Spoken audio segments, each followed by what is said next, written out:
No inverno de 1943, o Sexto Exército Alemão estava preso em um inferno gelado em Stalingrado, cercado pelo avanço implacável do Exército Vermelho. Sem suprimentos, enfrentando temperaturas abaixo de zero e com soldados enfraquecidos pela fome e por doenças, a situação era desesperadora. Um desses generais foi Alexander von Hartmann, comandante da 71ª Divisão de Infantaria, que morreu como um herói alemão. Fiel aos seus princípios, declarou: "Pretendo ir com minha infantaria para a linha de frente. Buscarei a morte entre suas fileiras. Ser capturado é desonroso para um general." Ele cumpriu sua palavra em 26 de janeiro de 1943, enfrentando o inimigo de pé e disparando seu rifle até o último momento, quando uma bala tirou sua vida. Assim foram os últimos dias dos generais alemães cercados no inferno de Stalingrado. Alexander von Hartmann, o general que escolheu morrer com honra. Alexander von Hartmann, nascido em 11 de dezembro de 1890 em Berlim, foi um general alemão que desempenhou um papel significativo durante a Segunda Guerra Mundial. Como comandante da 71ª Divisão de Infantaria da Wehrmacht, sua carreira militar foi marcada por uma série de êxitos que culminaram na brutal Batalha de Stalingrado, onde encontrou seu trágico fim em 26 de janeiro de 1943. Com o início da Segunda Guerra Mundial, Hartmann assumiu o comando da 71ª Divisão de Infantaria. Sob sua liderança, a divisão participou de diversas campanhas importantes, incluindo a invasão da França e operações no fronte oriental. A partir de setembro de 1942, sua divisão esteve na linha de frente, liderando ofensivas que avançaram pelos subúrbios da cidade até alcançar o rio Volga. Contudo, essas vitórias iniciais tiveram um alto custo, pois as linhas alemãs se estenderam perigosamente, ficando expostas aos ataques soviéticos. Von Hartmann, reconhecido por sua liderança, recebeu a Cruz de Cavaleiro da Cruz de Ferro em 8 de outubro de 1942, uma honraria que marcou os últimos meses de sua carreira no campo de batalha. Quando o Exército Vermelho lançou a Operação Urano em 19 de novembro de 1942, o Sexto Exército Alemão foi completamente cercado em Stalingrado. Em 23 de novembro, as tropas alemãs, incluindo a 71ª Divisão de Infantaria, estavam encurraladas sem possibilidade de fuga. Apesar dos esforços de abastecimento aéreo e das tentativas de socorro, a situação deteriorou-se rapidamente.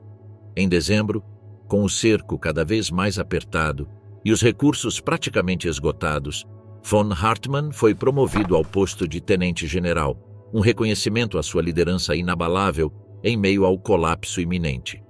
A manhã de 26 de janeiro de 1943 foi sombria e gélida em Stalingrado.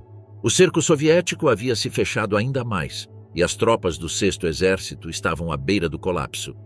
Para Alexander von Hartmann, comandante da 71ª Divisão de Infantaria, a situação era desesperadora.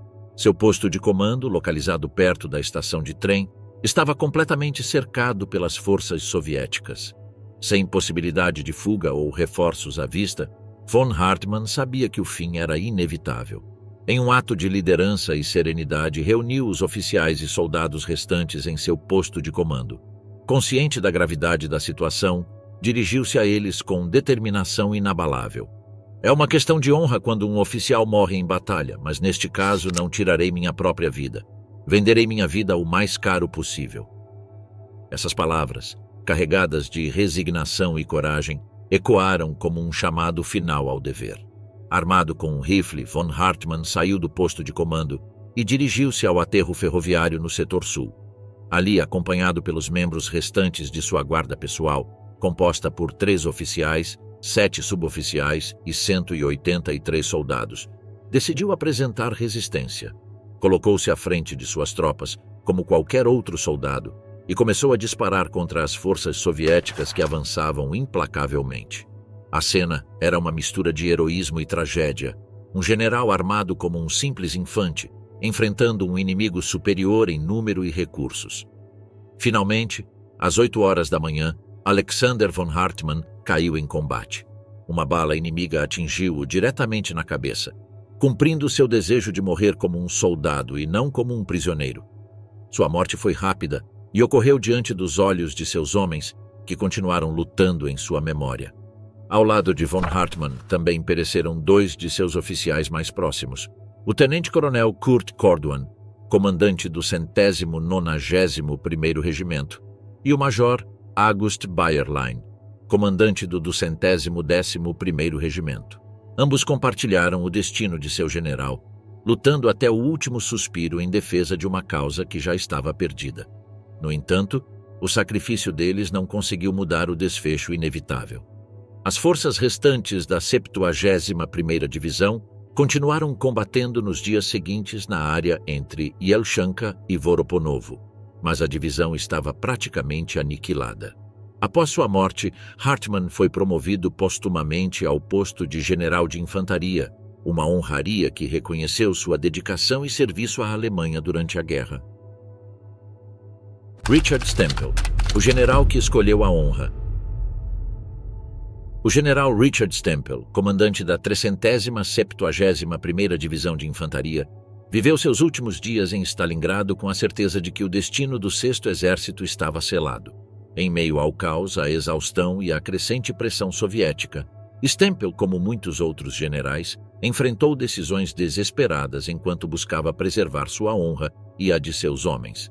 Em 19 de janeiro de 1943, Richard Stempel teve um encontro crucial com o coronel-general Friedrich Paulus, comandante do 6º Exército, em um bunker próximo à linha de frente. Durante aquela reunião, presenciada por Joachim, filho de Stempel, Paulus reconheceu abertamente que o exército estava condenado à destruição total.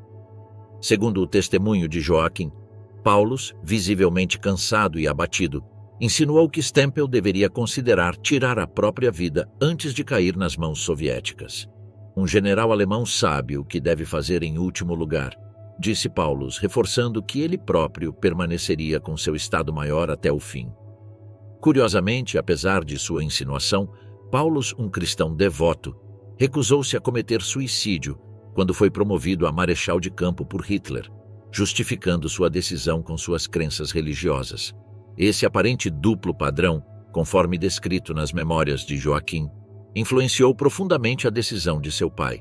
No dia 25 de janeiro, poucas horas antes do fim, Joachim teve a oportunidade de despedir-se de seu pai em um encontro profundamente emotivo. Sentados frente a frente no bunker, ambos estavam conscientes de que seria provavelmente a última vez que se veriam. Joachim, então tenente do 108º Regimento Panzergrenadier, perguntou: "E agora, pai?" Richard, visivelmente exausto e desiludido, respondeu com serenidade: "Falta muito pouco para o fim. Fomos deixados à nossa própria sorte. Não veremos nossa pátria novamente. Mas você, filho, tente romper o cerco. Lute como um soldado honrado até o último momento." Naquele instante, Stempel deixou claro que não tentaria escapar ou render-se, pois acreditava que seu lugar era junto aos seus soldados que já haviam caído. Após um último abraço e palavras de despedida, Joachim partiu, sabendo que seria a última vez que veria seu pai com vida. A pressão psicológica sobre Stempel aumentou quando ele erroneamente acreditou que seu filho havia morrido tentando romper o cerco soviético. Embora Joachim tenha sobrevivido, ainda que ferido, à tentativa de evasão, Stempel agiu sob a falsa impressão de que seu filho havia perecido. Esse mal-entendido, somado à insistência de Paulus de que um general não deveria ser capturado, levou Stempel a tomar uma decisão fatal. Na madrugada de 26 de janeiro de 1943, após reunir-se com seus oficiais e discutir a impossibilidade de continuar lutando, Stempel tomou sua decisão final. Fisicamente esgotado e sem forças para tentar escapar, declarou: "Prefiro atirar em mim mesmo, porque a rendição de um general alemão não está prevista. Pertenço aos meus soldados que caíram." Horas depois, no bunker onde estava com seus oficiais e capelães militares, Stempel pegou sua pistola e disparou contra si mesmo, cumprindo sua promessa de não abandonar seus homens. Seu trágico desfecho foi o resultado de uma combinação de pressões externas, o colapso das forças alemãs e um profundo senso de honra militar. Seu filho, Joachim Stempel, conseguiu sobreviver ao cerco e, anos depois, documentou os eventos no livro Diesen Weg sind wir gegangen, Este Caminho Nós Percorremos. Nele, Joaquim detalhou não apenas a figura de seu pai, mas também o clima desesperador de Stalingrado, onde sacrifício e honra enfrentaram a implacável realidade da derrota. Friedrich Konrad Winkler, Uma Vida Perdida em Stalingrado. Friedrich Konrad Winkler nasceu no dia 22 de agosto de 1909, na cidade de Worms, uma das mais antigas da Alemanha, situada às margens do Reno. Desde jovem, Winkler dedicou-se à vida militar, tornando-se um soldado profissional com 12 anos de serviço, conhecido em alemão como um Zwölfender. Sua carreira foi marcada por constantes promoções, sendo elevado ao posto de Oberleutnant, primeiro-tenente, em novembro de 1941 e posteriormente a Hauptmann, capitão, em dezembro de 1942, em plena Segunda Guerra Mundial. No meio de 1942, Winkler foi transferido para a 305ª Divisão de Infantaria, após servir no antigo Infanterie Regiment 56.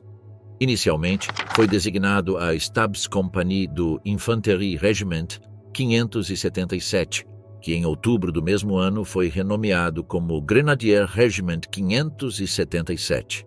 Mais tarde, assumiu o comando da 6ª Companhia de seu regimento, liderando seus homens nos intensos combates na fábrica de canhões Barricade, localizada ao norte de Stalingrado. A fábrica Barricade, um dos pontos estratégicos mais disputados da cidade, tornou-se o epicentro de batalhas brutais entre as tropas alemãs e soviéticas. Cada metro conquistado ou perdido ali significava sacrifícios humanos de proporções devastadoras. A 305ª Divisão de Infantaria, incluindo a unidade de Winkler, foi completamente destruída em janeiro de 1943 durante o cerco soviético a Stalingrado. Winkler resistiu até o fim junto com seus homens, mas acabou capturado em fevereiro de 1943. Foi levado como prisioneiro de guerra para o campo de Beketovka, onde as condições eram extremas.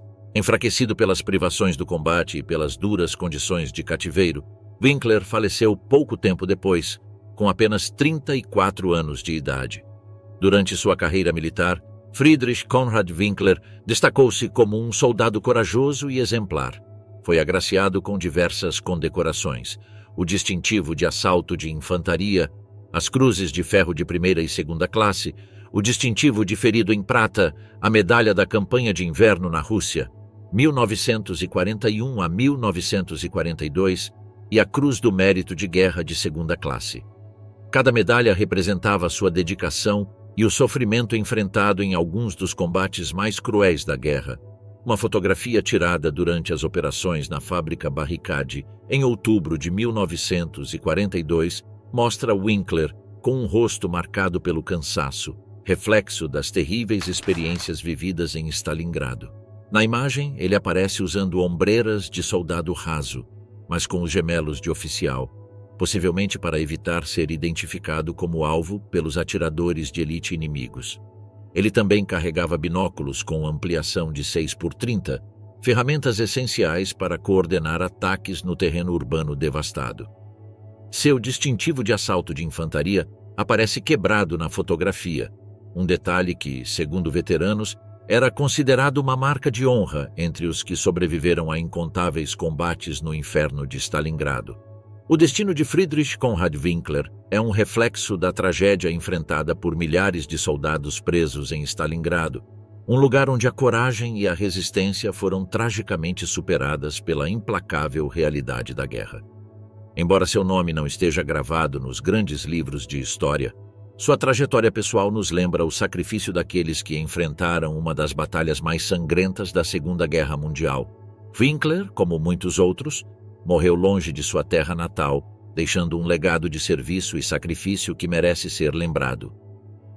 Walter von Seydlitz-Kurzbach, o general rebelde de Stalingrado. Walter von Seydlitz-Kurzbach foi um dos generais mais controversos da Segunda Guerra Mundial, especialmente por seu papel durante a Batalha de Stalingrado. Sua postura desafiadora em relação às ordens de Hitler e suas decisões durante o cerco do Sexto Exército o transformaram em uma figura-chave na tragédia de Stalingrado.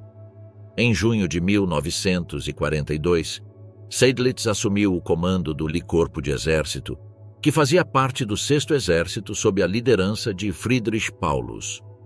Este corpo desempenhou um papel central no ataque alemão a Stalingrado durante a Operação Caso Azul, a grande ofensiva de verão no fronte oriental. Em setembro de 1942, suas tropas avançaram pelos subúrbios da cidade e, juntamente com outras unidades, ocuparam 90% de Stalingrado, dividindo as forças soviéticas em pequenas bolsas de resistência. No entanto, os avanços alemães estagnaram diante da feroz resistência soviética e dos brutais combates urbanos. Enquanto o 51º Corpo lutava para tomar os últimos redutos na margem do Volga, os soviéticos planejavam uma contraofensiva maciça. No dia 19 de novembro de 1942, os soviéticos lançaram a Operação Urano, um ataque surpresa que cercou o 6º Exército ao romper os flancos alemães, defendidos em grande parte por tropas romenas mal equipadas. Em 23 de novembro, as tropas soviéticas fecharam o cerco em Kalak, prendendo mais de 250.000 soldados alemães, incluindo o corpo de Seydlitz. À medida que a situação se deteriorava, Seydlitz foi um dos poucos generais que abertamente defendeu uma retirada imediata. Ele argumentava que as tropas deveriam romper o cerco e salvar o máximo de vidas possível, mesmo que isso significasse desobedecer às ordens diretas de Hitler. Contudo, essa proposta foi rejeitada tanto por Paulus quanto pelo alto comando alemão, que insistiram na ordem de resistir a qualquer custo. Conforme as condições dentro do cerco pioravam, Seydlitz adotou uma postura ainda mais desafiadora. Em 25 de janeiro de 1943, ele tomou a decisão de liberar os comandantes de divisão sob seu comando para que agissem de forma independente e se rendessem caso considerassem necessário salvar vidas. Essa ação foi vista como uma grave insubordinação, levando Paulus a removê-lo do comando, transferindo suas divisões para o general Walter Heitz. Apesar de sua remoção, Seydlitz continuou a defender a rendição como única forma de evitar mais sofrimento. Nos últimos dias de janeiro de 1943, o 6º Exército foi dividido em várias bolsas isoladas. O grupo central, que incluía o Lee Corpo de Exército de Seydlitz, foi um dos últimos a se render. No dia 31 de janeiro, Paulus se rendeu oficialmente ao Exército Vermelho, e Seydlitz foi capturado junto com outros oficiais de alta patente. No momento de sua captura, Seydlitz era um dos poucos generais que haviam tomado uma posição ativa contra as ordens de Hitler em Stalingrado, o que lhe rendeu o desprezo de alguns de seus colegas oficiais. O cativeiro e a pós-guerra. Após sua captura, Seydlitz foi levado a um campo de prisioneiros na União Soviética. Durante seu cativeiro, assumiu uma postura ainda mais radical contra o regime nazista. Ele se uniu ao Comitê Nacional por uma Alemanha Livre e ao Bund de Oficiais Alemães, organizações compostas por prisioneiros de guerra alemães e exilados comunistas que buscavam derrubar Hitler e pôr fim à guerra. Seydlitz chegou a defender a criação de uma força militar alemã que lutasse ao lado do Exército Vermelho contra o regime nazista, mas esse plano nunca foi concretizado. Após o fim da guerra em 1945, Seydlitz se recusou a cooperar com a ocupação soviética da Alemanha. Como resultado, em 1949, foi condenado na União Soviética por crimes de guerra supostamente cometidos por suas tropas. Ele enfrentou vários julgamentos e penas, permanecendo prisioneiro até ser libertado pelos soviéticos em 1956. Seydlitz retornou à Alemanha após quase 14 anos de ausência e estabeleceu-se em Bremen. Lá, tentou recuperar suas propriedades, seu posto militar e a pensão vitalícia que lhe correspondia como general. No entanto, conseguiu apenas a restituição de seus bens. Em 1956, o governo da Alemanha Ocidental anulou as condenações impostas pelo Terceiro Reich, mas Seydlitz não conseguiu recuperar seus postos militares nem reconquistar o respeito de seus antigos camaradas de armas. Walter von Seydlitz-Kurzbach faleceu em Bremen no dia 28 de abril de 1976, ignorado por muitos de seus contemporâneos. Somente em 1994, Seus descendentes obtiveram o reconhecimento dos tribunais militares da Rússia, que anularam as sentenças impostas pela União Soviética. Walter Heitz, o general que encarnou o fanatismo e a tragédia de Stalingrado. Walter Heitz, nascido no dia 8 de dezembro de 1878 em Berlim, foi um oficial de carreira do exército alemão cujo apoio rígido ao nazismo e a Adolf Hitler definiu sua trajetória durante a Segunda Guerra Mundial. Apesar de sua idade avançada no início do conflito, Heitz insistiu em participar ativamente no fronte, uma decisão que o levou ao inferno de Stalingrado e o transformou em uma das figuras mais polêmicas dessa batalha. Heitz iniciou sua carreira militar no exército prussiano em 1899, servindo com distinção durante a Primeira Guerra Mundial. Ele chegou a comandar um batalhão e foi condecorado com múltiplas honrarias, incluindo a Cruz de Cavaleiro da Ordem de Hohenzollern. Após a guerra, manteve-se em funções militares durante os turbulentos anos da República de Weimar, destacando-se como instrutor na Escola de Artilharia de Jüterbog. Durante esse período, Heitz construiu uma reputação como um oficial eficiente e disciplinado. Com a ascensão do nazismo, Heitz abraçou com entusiasmo a ideologia do regime, o que lhe permitiu ocupar cargos importantes. Ele foi nomeado presidente do Reichskriegsgericht, o mais alto tribunal militar da Alemanha nazista, onde supervisionou julgamentos que refletiam a dureza crescente das políticas do regime. Em 1937, foi promovido a General der Artillerie e, no início da Segunda Guerra Mundial, assumiu o comando do 8º Corpo de Exército. O papel em Stalingrado. No mês de agosto de 1942, o 8º Corpo de Exército de Heitz foi integrado ao 6º Exército sob o comando do general Friedrich Paulus, como parte da ofensiva estratégica conhecida como Caso Azul. A missão principal era tomar Stalingrado, um ponto estratégico no rio Volga, e cortar as linhas de comunicação soviéticas. Durante o avanço, as forças alemãs, incluindo as de Heitz, capturaram 90% da cidade, isolando as forças soviéticas em pequenas bolsas de resistência. No entanto, essa vitória aparente logo se transformou em desastre. No dia 19 de novembro de 1942, os soviéticos lançaram a Operação Urano, uma massiva contraofensiva que cercou o 6º Exército. Os flancos alemães, defendidos por tropas romenas e húngaras, rapidamente entraram em colapso. Em 23 de novembro, as forças soviéticas fecharam o cerco em Kalach, prendendo mais de 300 mil soldados alemães, incluindo as tropas do 8º Corpo de Exército de Heitz.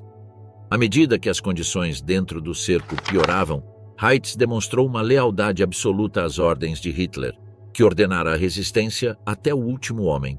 Heitz promulgou o lema "Lutaremos até a penúltima bala", Zrenia, uma expressão de sua postura inflexível. Quando o general Walter von Seydlitz-Kurzbach, comandante de outro corpo dentro do cerco, permitiu que suas divisões se rendessem para poupar vidas, Heitz considerou o ato uma traição. Em 25 de janeiro de 1943, Paulus retirou Seydlitz de seu comando e transferiu suas divisões para o controle de Heitz. Os esforços de Seydlitz para negociar rendições foram respondidos com violência. Soldados sob o comando de Heitz atiraram contra divisões que tentavam se render, resultando na morte de 2 oficiais, de acordo com relatos posteriores de Seydlitz. No dia 29 de janeiro, em um último esforço para manter a disciplina, Heitz ordenou: "Quem se render será fuzilado. Quem levantar a bandeira branca será fuzilado. Quem não entregar imediatamente pão ou salsichas jogadas pelos nossos pilotos será fuzilado." Essas ordens exemplificam o colapso moral e psicológico dentro do cerco. No dia 30 de janeiro, Hitler promoveu Heitz simbolicamente ao posto de Generaloberst, numa tentativa de levantar o moral das tropas. No entanto, o destino do 8º Corpo já estava selado. No dia 31 de janeiro, Heitz se rendeu formalmente ao Exército Vermelho, tornando-se o 2º oficial alemão de maior patente capturado em Stalingrado, depois de Friedrich Paulus. Cativeiro e morte. Após sua captura, Heitz foi enviado a um campo de prisioneiros em Moscou. As condições eram extremamente duras, e Heitz, diferentemente de outros generais capturados, recusou-se a cooperar com o Comitê Nacional por uma Alemanha Livre, uma organização de prisioneiros alemães que se opunha ao regime nazista. Sua recusa em colaborar resultou em brutais espancamentos e ameaças contra sua família por parte das autoridades soviéticas. Um evento notável ocorreu em abril de 1943, quando uma carta escrita por Heitz conseguiu chegar à sua esposa através da Turquia, devido a um erro de censura em Viena. Na carta, Heitz desmentia a propaganda nazista que glorificava a resistência heróica em Stalingrado, revelando o desespero e a realidade sombria dentro do cerco. Heitz, enfraquecido pelo cativeiro e por problemas de saúde, faleceu de câncer em Moscou no dia 9 de fevereiro de 1944. Legado e controvérsia. A vida e o legado de Walter Heitz são um reflexo do fanatismo cego que levou a decisões drásticas e controversas em Stalingrado. Karl Strecker, o último bastião de Stalingrado. Karl Strecker nasceu no dia 20 de setembro de 1884, em Radmansdorf, Prússia Oriental, filho de um oficial prussiano que ficou gravemente ferido durante a Guerra Franco-Prussiana. A dor insuportável das suas feridas levou seu pai ao suicídio em 1893, quando Strecker tinha apenas 9 anos. Embora inicialmente desejasse seguir os passos do avô e tornar-se pastor evangélico, as dificuldades financeiras enfrentadas por sua mãe viúva, que sustentava 6 filhos, o levaram a ingressar na Academia de Cadetes de Köslin aos 12 anos. Durante sua formação, Strecker destacou-se especialmente em história e no aprendizado da língua russa, obtendo notas altas. No dia 14 de março de 1905, foi nomeado tenente no Deutschordens Infanterie Regiment Nr. 152, estacionado em Marienburg, iniciando sua carreira militar no exército prussiano. Serviço militar na Primeira Guerra Mundial e pós-guerra. Strecker subiu rapidamente na hierarquia militar, sendo promovido a primeiro-tenente em 1914, pouco antes do início da Primeira Guerra Mundial. Ele serviu no fronte oriental, lutando em batalhas importantes como Tannenberg e nas ofensivas contra o Império Russo. Durante a guerra, ocupou várias posições de liderança, incluindo comandante de companhia e batalhão, além de oficial de Estado-Maior. Em 1915, foi promovido a capitão e transferido para o Departamento de Transporte Ferroviário do Estado-Maior alemão. Mais tarde, participou da invasão da Romênia e das batalhas na Frente Ocidental, como na ofensiva do Aisne em 1917, embora tenha sofrido ferimentos graves em um acidente de carro. Após sua recuperação, retornou ao fronte, servindo como oficial de Estado-Maior da 30ª Divisão de Infantaria. Por seus feitos na Primeira Guerra Mundial, recebeu as Cruzes de Ferro de primeira e segunda classe. Após o armistício de 1918, comandou seu regimento em Silésia, ajudando a reprimir levantes locais. No entanto, em 1920, foi dispensado do exército com o posto honorário de major, devido às limitações impostas pelo Tratado de Versalhes, Segunda Guerra Mundial e a ascensão em Stalingrado. Com o rearmamento alemão promovido pelo regime nazista, Strecker foi reintegrado ao exército em 1935, já como general de divisão. Ele comandou a 79ª Divisão de Infantaria durante a invasão da Polônia, as campanhas no Oeste Europeu e os Balcãs.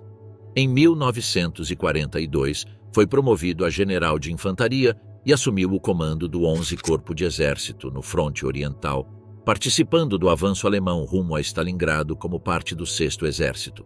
A unidade de Strecker enfrentou combates brutais no setor norte da cidade, incluindo intensos confrontos nas fábricas de armamentos.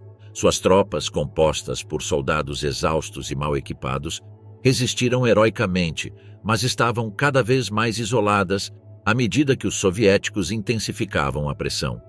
No final de novembro de 1942, a Operação Urano cercou completamente o 6º Exército. Strecker e o 11º Corpo de Exército ficaram presos na Bolsa Norte, Nordkessel, enquanto o restante das forças alemãs lutava no setor sul, Südkessel, sob o comando de Friedrich Paulus. Apesar das condições desesperadoras, Strecker ganhou notoriedade por se recusar a render-se imediatamente. No 1º de fevereiro de 1943, a Wehrmacht emitiu um relatório destacando sua bravura. O Grupo Norte, sob o comando do general de infantaria Strecker, continua a resistir. Rechaçou fortes ataques inimigos, alguns até com contra-ataques bem-sucedidos. No entanto, no dia 2 de fevereiro, com a situação insustentável, Strecker ordenou a rendição de suas tropas restantes, salvando cerca de 11.000 soldados de uma morte certa. Cativeiro e reflexões Strecker foi capturado pelo Exército Vermelho e enviado ao campo de prisioneiros de Voikovo, reservado a oficiais de alto escalão. As condições eram desumanas. Frio extremo, fome e doenças ceifaram a vida de milhares de prisioneiros. Apesar disso, Strecker sobreviveu graças à sua resiliência e adaptabilidade. Durante seu cativeiro, Strecker testemunhou os esforços soviéticos para usar oficiais alemães como ferramentas de propaganda. Em dezembro de 1944, ele assinou o Chamado dos 50 Generais, um manifesto promovido pelo Comitê Nacional por uma Alemanha Livre, no qual oficiais capturados pediam que os alemães abandonassem Hitler e buscassem o fim da guerra. Este ato foi controverso, mas refletiu sua percepção da inutilidade de continuar lutando por um regime em colapso. Após mais de uma década como prisioneiro, Strecker foi libertado no dia 9 de outubro de 1955 como parte do acordo de repatriação de prisioneiros promovido após a morte de Stalin. Últimos anos e legado. Em seus últimos anos, Strecker viveu em Idar Oberstein, Alemanha, e mais tarde em Rislern, Áustria. Ele escreveu memórias que foram publicadas postumamente por seu neto, revelando um homem profundamente reflexivo sobre seu papel na guerra e seu fracasso em se opor ativamente ao regime nazista. Strecker faleceu no dia 10 de abril de 1973, deixando um legado complexo. Seu nome está associado tanto à resistência heróica em Stalingrado, quanto às questões éticas levantadas por sua atuação como general durante um dos capítulos mais trágicos da Segunda Guerra Mundial. Hans Valentin Huber, o general de ferro do Terceiro Reich. Hans Valentin Huber nasceu no dia 29 de outubro de 1890, na cidade de Naumburg an der Saale, Alemanha. Reconhecido como um dos generais mais habilidosos e respeitados da Wehrmacht durante a Segunda Guerra Mundial, Huber era carinhosamente chamado de Der Mensch, o homem, por suas tropas, um apelido que refletia sua lealdade aos soldados sob seu comando e sua reputação como um líder militar implacável. Quando a Segunda Guerra Mundial eclodiu em 1939, Huber comandava o 3º Regimento de Infantaria, participando da invasão da Polônia. Posteriormente, destacou-se na campanha da França em 1940, onde demonstrou suas excepcionais habilidades de liderança. Neste mesmo ano, foi promovido ao posto de general-major e assumiu o comando da 16ª Divisão Panzer, uma unidade blindada com a qual participou da Operação Barbarossa, a invasão da União Soviética. Em 1942, Huber foi promovido a Generalleutnant e recebeu o comando do 14º Corpo Panzer, desempenhando um papel central nas operações do 6º Exército durante a Batalha de Stalingrado. Sob sua liderança, as tropas alemãs avançaram pelo rio Don e enfrentaram os ferozes combates nos arredores da cidade. Seu desempenho lhe rendeu as espadas para a Cruz de Cavaleiro, concedidas pessoalmente por Adolf Hitler, a tragédia de Stalingrado e a evacuação de Huber. Durante a Operação Urano, em novembro de 1942, as forças soviéticas cercaram o 6º Exército em Stalingrado, selando o destino das tropas alemãs. Reconhecendo a importância estratégica de Huber, Hitler ordenou sua evacuação em janeiro de 1943, considerando-o um oficial insubstituível. Antes de partir, Huber tentou persuadir Hitler a autorizar uma ruptura do cerco, mas o Führer rejeitou a proposta e insistiu que o 6º Exército resistisse a qualquer custo. Defesa de Sicília e retirada estratégica. Após a tragédia de Stalingrado, Huber foi transferido para a Sicília em 1943, onde assumiu a defesa da ilha contra a invasão dos aliados. Demonstrando sua maestria tática, Huber organizou uma retirada impecável, evacuando mais de 40.000 soldados alemães e uma grande quantidade de equipamentos através do Estreito de Messina, enquanto frustrava os esforços aliados de impedir a evacuação. Este feito consolidou sua reputação como estrategista brilhante, Frente Oriental e os diamantes para a Cruz de Cavaleiro. Em outubro de 1943, Hube retornou ao fronte oriental, assumindo o comando do 1º Exército Panzer. Durante a campanha na Ucrânia, ele liderou suas tropas contra o avanço incessante do Exército Vermelho. Sua habilidade em conduzir manobras defensivas e organizar a retirada estratégica na Batalha de Korsun foi amplamente reconhecida, o que levou Hitler a conceder-lhe os diamantes para a Cruz de Cavaleiro, uma das maiores honrarias militares do Terceiro Reich. Ascensão a Generaloberst e tragédia final. No dia 1º de abril de 1944, Hube foi promovido ao posto de Generaloberst, o que refletia sua importância dentro do alto comando alemão. Pouco depois, no dia 20 de abril, ele foi pessoalmente condecorado por Hitler em uma cerimônia em Berlim. No entanto, no dia seguinte, 21 de abril de 1944, sua carreira foi abruptamente interrompida. Enquanto viajava de volta ao fronte oriental a bordo de um avião Heinkel He 111, o aparelho sofreu um acidente fatal perto de Obersalzberg, nas proximidades da residência alpina de Hitler. A queda foi devastadora e Hube morreu tragicamente, privando a Wehrmacht de um de seus líderes mais talentosos e experientes. Funeral de Estado e legado. No dia 26 de abril de 1944, Hans Valentin Hube recebeu um funeral de Estado em Berlim, com a presença das figuras mais importantes do Terceiro Reich, incluindo Adolf Hitler, Heinrich Himmler, Karl Dönitz, Wilhelm Keitel e Günther von Kluge. Durante a cerimônia, Hitler pessoalmente saudou o caixão de Hube, um gesto que simbolizava a admiração do regime por seu general. Os restos mortais de Hube foram sepultados no cemitério de Invalidenfriedhof, em Berlim, um local reservado às figuras mais ilustres da história militar alemã. Sua tumba, discreta mas significativa, permanece como um testemunho de sua habilidade militar e dos sacrifícios feitos durante uma das épocas mais tumultuadas da história. Hermann Hoth e seu papel em Stalingrado. Hermann Hoth, um dos comandantes mais destacados das forças Panzer alemãs, desempenhou um papel crucial durante as tentativas de resgatar o 6º Exército na Batalha de Stalingrado. Comandando o 4º Exército Panzer, Hoth liderou a fracassada Operação Tempestade de Inverno, cujo objetivo era romper o cerco soviético que mantinha preso o 6º Exército na cidade. Em dezembro de 1942, com o 6º Exército cercado em Stalingrado após a Operação Urano, Hoth recebeu a missão de liderar um avanço rápido para resgatar as forças de Friedrich Paulus. A missão enfrentou múltiplos obstáculos desde o início: o frio extremo do inverno russo, a feroz resistência do Exército Vermelho e a capacidade enfraquecida das forças alemãs após meses de intensos combates na frente oriental. A ofensiva, lançada em 12 de dezembro de 1942, inicialmente mostrou um progresso promissor. Hoth concentrou suas forças em um avanço poderoso em direção a Stalingrado, conseguindo alcançar a região de Verkhnekunsky, a cerca de 50 quilômetros da cidade. No entanto, os soviéticos, aprendendo com derrotas anteriores, haviam reforçado suas defesas. O avanço de Hoth foi interrompido devido aos contra-ataques inimigos e à pressão constante sobre os flancos do grupo de exércitos Don, comandado por Erich von Manstein.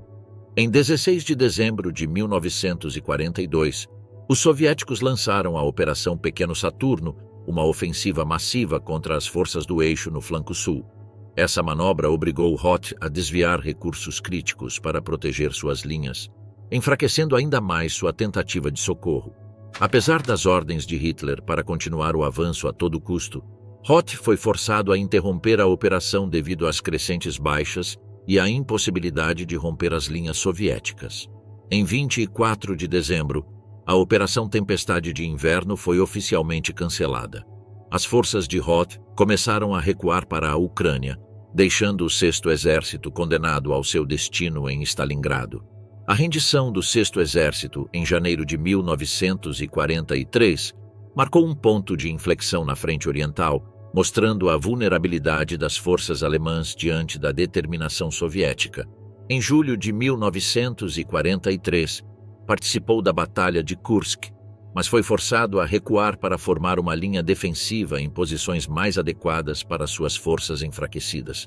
Depois, ao não conseguir recuperar Kiev, Hitler o retirou do fronte, acusando-o de não ter feito o esforço suficiente, e o colocou na reserva do Führer até o final da guerra. Ao final do conflito, Roth foi preso e acusado de crimes de guerra. Julgado em Nuremberg junto a outros oficiais de carreira, foi condenado a 15 anos de prisão em 27 de outubro de 1948. Foi libertado 6 anos depois na prisão de Landsberg durante a Guerra Fria, quando os oficiais alemães podiam ser úteis em uma guerra contra a União Soviética. Em seu retiro, alcançou certa notoriedade como escritor de história militar, até que morreu em Goslar em 26 de janeiro de 1971, aos 85 anos. Friedrich Paulus, o general marcado por Stalingrado. Em 31 de janeiro de 1943, Paulus rendeu seu exército, originalmente composto por 260 mil soldados, dos quais apenas 91 mil sobreviveram ao cerco soviético. Essa decisão marcou um ponto de inflexão na guerra. A rendição do 6º Exército foi um golpe devastador para os nazistas, e Adolf Hitler, profundamente indignado, desprezou publicamente Paulus. Quando os nervos falham, não há outra solução a não ser dizer "não aguento mais" e se matar. Ele tinha o dever de cometer suicídio, afirmou Hitler após saber da rendição. Pouco antes, em um gesto calculado, havia promovido Paulus a marechal de campo, esperando que ele seguisse a tradição de nunca se render. No entanto, o general optou pela vida, sendo esta a primeira e última vez que desobedeceu ao seu Führer. A situação em Stalingrado havia sido um verdadeiro inferno para as tropas alemãs. Durante o cerco soviético, a fome, as temperaturas de até menos 25 graus Celsius e a falta de suprimentos devastaram o 6º Exército. As tentativas de reabastecimento prometidas pela Luftwaffe foram inúteis.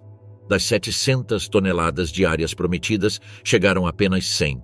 Os soldados sucumbiram ao frio, à fome e ao cansaço, enquanto alguns, desesperados, preferiram cometer suicídio ou se ferir para serem evacuados. Após a rendição, Paulus foi levado como prisioneiro para a União Soviética, onde foi instalado em um campo especial perto de Moscou. Embora lhe fosse permitido levar artigos pessoais, os 91 mil soldados capturados ficaram à mercê da sorte na Sibéria, onde a maioria morreu em condições desumanas. Durante seu cativeiro, Paulus foi vigiado de perto pela NKVD, que buscava informações sobre sua postura política. Apesar de sua rejeição inicial em colaborar, o fracassado atentado contra Hitler em julho de 1944 mudou sua perspectiva. Muitos dos conspiradores, como Klaus von Stauffenberg, eram figuras a quem ele respeitava profundamente, e esse evento o levou a se distanciar definitivamente do regime nazista. Em Nuremberg, Paulus fez um depoimento que surpreendeu o mundo, acusando altos comandos como Hermann Göring e Wilhelm Keitel de serem os principais responsáveis pela política criminosa do Terceiro Reich. Sua declaração foi contundente e marcou um ponto de inflexão na percepção do regime nazista. No entanto, esse ato o tornou objeto de ódio entre muitos de seus antigos camaradas e veteranos alemães, que o consideraram um traidor. Apesar disso, Paulus parecia indiferente às críticas, concentrando sua atenção na esperança de se reunir com sua família, um desejo que demoraria anos para se concretizar. Após sua libertação em 1953, Paulus decidiu se estabelecer em Dresden, na República Democrática Alemã, RDA, evitando a Alemanha Ocidental. Sua escolha foi motivada pela desconfiança em relação ao Ocidente e o medo de rejeição por parte dos generais alemães refugiados ali. Na RDA, embora inicialmente tenha sido recebido com certo receio, o regime o utilizou como uma ferramenta política, organizando eventos nos quais sua figura servia para promover a reunificação alemã sob a influência soviética. No entanto, seu impacto na sociedade alemã foi limitado, e a sombra de seu passado em Stalingrado ainda o perseguia. Nos últimos anos de sua vida, Paulo sofreu uma doença muscular degenerativa que o deixou completamente paralisado. Apesar de seu deterioro físico, teve a oportunidade de se reunir com sua filha Olga e seus netos, o que trouxe um pouco de consolo à sua vida. No entanto, a morte de sua esposa Helena em 1949, sem que ele tivesse podido vê-la durante seu cativeiro, foi uma ferida que nunca cicatrizou. Friedrich Paulus faleceu em Dresden em 1º de fevereiro de 1957, exatamente 14 anos após sua captura em Stalingrado. Foi enterrado com honras pelo regime da RDA, encerrando assim um capítulo de sua vida que sempre foi marcado pela controvérsia. Sua figura segue sendo um exemplo das complexidades e dilemas éticos enfrentados pelos líderes militares durante a guerra e suas sequelas.